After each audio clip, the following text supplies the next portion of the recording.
प्रिय श्रद्धालुओं, जय श्री कृष्णा, जय श्री राम, जय श्री महाकाल। तुलसीदास जी भगवती सीता के विवाह का वर्णन करते हैं। बालकांड में एक व्यवधान उत्पन्न हुआ था। परशुराम जी के रूप में वह भी भगवान श्री रामचंद्र जी को प्रणाम करके चले जाते हैं। उसके आगे का घटनाक्रम आप इस वीडियो में श्रवण कीजिएगा। जनक कीन कौशिकाएँ प्रणामा, प्रभु प्रसाद धनु भंजऊ रामा, मोहि कृत कत्र कीन दो भाई, अब जो उचित सो कहिए गुसाई। जनक जी ने विश्वामित्र जी को प्रणाम किया और कहा, प्रभु ही की कृपा से श्री रामचंद्र जी ने धनुष तोड़ा है। दोनों भाइयों ने मुझे कृतार्थ कर दिया। हे स्वामी, अब जो उचित हो सो कहिए। कहे सुन मुनि नर नाथ प्रवीणा, रहा विवाह चाप आदीना, टूटत ही धन भयु विवाहु, सुर नर नाग विदित सब काहू। मुनि ने कहा, हे चतुर नरेश सुनो, यूँ तो विवाह धनुष के अधीन था। धनुष के टूटते ही विवाह हो गया। देवता मनुष्य और नाग सब किसी को यह मालूम है। तदपि जाए तुम करहूँ अब, जथा जब वंश व्यवहार, बूझ विप्र कुल गुरु, कुल वृद्ध गुरु, वेद विदित आचारु। तथापि तुम जाकर अपने कुल का जैसा व्यवहार हो, ब्राह्मणों कुल के बूढ़ों और गुरुओं से पूछकर, और वेदों में वर्णित जैसा आचार हो वैसा करो। दूध अवधपुर पठवों जाई, आने नृप दशरथ बुलाई, मुदित राहु कहे भले ही कृपाला, पठे दूत बोलते काला। जाकर अयोध्या को दूत भेजो जो राजा दशरथ को बुला लाए। राजा ने प्रसन्न होकर कहा, हे कृपालु, बहुत अच्छा। और उसी समय दूतों को बुलाकर भेज दिया। बहुर महाजन शकल बुलाए, आए शवन सादर सिरनाए, हाट वाट मंदिर सुरभाषा, नगर समारोह चारों पाशा। फिर सब महाजनों को बुलाया और सबने आकर राजा को आदर पूर्वक सिर नवाया। राजा ने कहा, बाजार, रास्ते, घर, देवालय और सारे नगर को चारों ओर से सजाओ। हर्ष चले निज निज गृह आए, पुण्य परिचारक बोल पठाए, रचाऊं विचित्र वितान बनाई, सिरधर बचन चले सच पाई।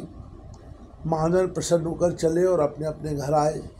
फिर राजा ने नौकरों को बुला भेजा और उन्हें आज्ञा दी कि विचित्र मंडप सजाकर तैयार करो। यह सुनकर वे सब राजा के वचन सिर पर धरकर और सुख पाकर चले। पठये बोल गुनी तिन नाना, जे वितान विद कुशल सुजाना, बंदे विधे बंद तिन कीन अरंभा, बिरछे कनक कदली के खंबा। उन्होंने अनेक कारीगरों को बुला भेजा जो मंडप बनाने में कुशल और चतुर थे। उन्होंने ब्रह्मा की वंदना करके कार्य आरंभ किया और पहले सोने के केले के खम्भे बनाए। हरित मनिन के पत्र फल, पद्म राग के फूल, रचना देख विचित्रति, मणि विरंच कर भूल। हरी हरी मणियों, पन्ने के पत्ते और फल बनाए तथा पद्म राग मणियों, माणिक के फूल बनाए। मंडप की अत्यंत विचित्र रचना देखकर ब्रह्मा का मन भी कुछ भूल गया।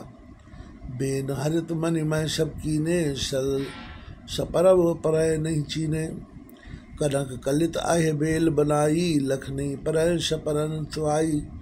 बाँस सब हरी हरी मणियों, पन्ने के सीधे और गांठों से युक्त ऐसे बनाए जो पहचाने नहीं जाते थे कि मणियों के हैं या साधारण। सोने की सुंदर नागबेली पान की लता बनाई जो पत्तों सहित ऐसी भली मालूम होती थी कि पहचानी नहीं जाती थी। तय के रचपच बंद बनाए, बिच बिच मुक्ता दाम सुहाए, मानिक मरकत कुलिस पिरोजा, चीर कोरी पच गए सरोजा। उसी नागवेल के चलकर रचकर और पच्चीकारी करके बंधन बांधने की रस्सी बनाए। बीच बीच में मोतियों की सुंदर झालरें हैं। माणिक, पन्ने, हीरे और फिरोजे इन रत्नों को चीर कर, कोर कर और पच्चीकारी करके इनके लाल, हरे, सफ़ेद और फिरोजी रंग के कमल बनाए। किए भ्रंग बहु रंग विहंगा, पूजय पवन प्रसंगा, सुर प्रतिभा खम्बन गणकाढ़ी, मंगल द्रव्य लिए सब ठाड़ी। भौरे और बहुत रंग के पक्षी बनाए जो हवा के सारे गूंजते और पूजते थे। खम्भों पर देवताओं की मूर्तियां गढ़कर निकाली जो सब मंगलमय द्रव्य लिए खड़ी थी। चौके भांत अनेक पुराई, सिंदूर मणिमय सज सुहाई। गज मुक्ताओं के सहजी स्वाब ने अनेकों तरह के चौक पुराए। सौरभ पल्लव सुबक सुठ किए नीलमणि कोर, हेम बौर मरकत धवर लसत पाटमय डोर। नीलमणि को कोरकर अत्यंत सुंदर आम के पत्ते बनाए। सोने के बौर आम के फूल और रेशम की डोरी से बंधे हुए पन्ने के बने फूलों के गुच्छे सुशोभित हैं। रचे रुचिर बर बंद निवारे, मनोभव फंद सवारे। मंगल कलश अनेक बनाए, ध्वज पताक पट चमक सुहाए। ऐसे सुंदर और उत्तम बंदरबान बनाए मानो कामदेव ने फंदे सजाए हों। अनेकों मंगल कलश और सुंदर ध्वजा पताका पर्दे और चवर बनाए। दीप मनोहर मणिमय नाना, जाय न बरन विचित्र बिताना। जय मंडप दुल्हन बैदेही, शोभर नय असमति कम केही। जिसमें मणियों के अनेकों सुंदर दीपक हैं, उस मंडप का तो वर्णन ही नहीं किया जा सकता। जिस मंडप में श्री जानकी जी दुल्हन होंगी, किस कवि की ऐसी बुद्धि है जो उसका वर्णन कर सके। दूल्हे राम रूप गुण सागर, शोभितांत लोक उजागर। जनक भवन गए शोभा जैसी, ग्रह गए प्रतिपुर देखिए तैसी। जिस मंडप में रूप और गुणों के समुद्र श्री रामचंद्र जी दूल्हे होंगे, वह मंडप मानो तीनों लोकों में प्रसिद्ध होना ही चाहिए। जनक जी के महल की जैसी शोभा है, वैसी शोभा नगर के प्रत्येक घर की दिखाई देती है। जय तिर हो ते समय निहारी, तह लघु लागय भुवन दशचारी।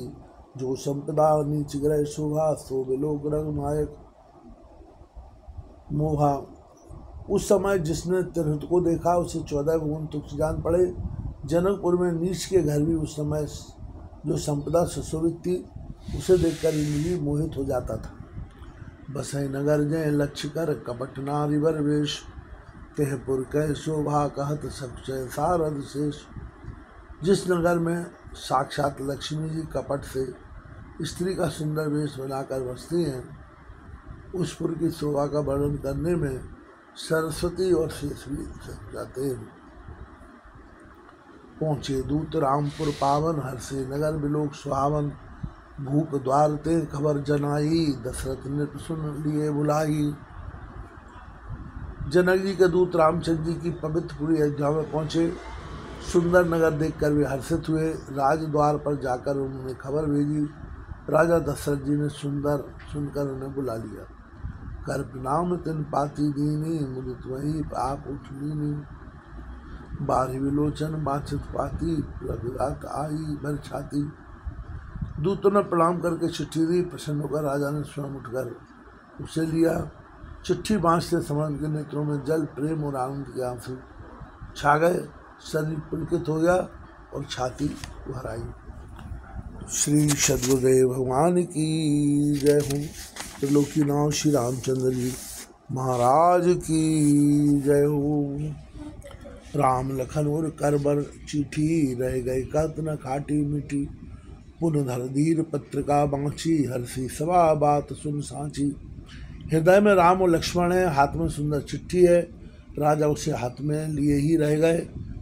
खट्टी मीठी कुछ भी बात कह न सके। फिर धीरज धरकर उन्होंने पत्रिका पढ़ी। सारी सभा सच्ची बात सुनकर हर्षित हो गई। खेचत रहे यहाँ सुन बानी, आए भरत सहित हितवाई। पूछत अति सने सकुचाई, तात कहाँ से पाती आई। भरत जी अपने मित्रों और भाई शत्रुघ्न के साथ जहाँ खेलते थे वहाँ समाचार पाकर वे आ गए। बहुत प्रेम से सकुचाते हुए पूछते हैं, पिताजी चिट्ठी कहाँ से आई है। कुशल प्राण प्रिय बंधु दो, अहें कहों के देश। सुन सने साने वचन, माची बहु नरेश। हमारे प्राणों से प्यारे दोनों भाई कई सकुशल तो हैं और वे किस देश में हैं। स्नेह से सने वचन सुनकर राजा ने फिर से चिट्ठी पढ़ी। सुन पाती पुल के दो भ्राता, अधिक स्नेह समात न गाता। प्रीत पुनीत भरत कह देखी, सकल सभा सुख लय उपसे की।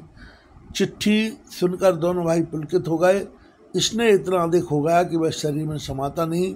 भरत जी का पवित्र प्रेम देखकर सारी सभा ने विशेष सुख पाया। बोलो सद्गुरुदेव भगवान की जय हो। त्रिलोकीनाथ श्री रामचंद्र जी महाराज की जय।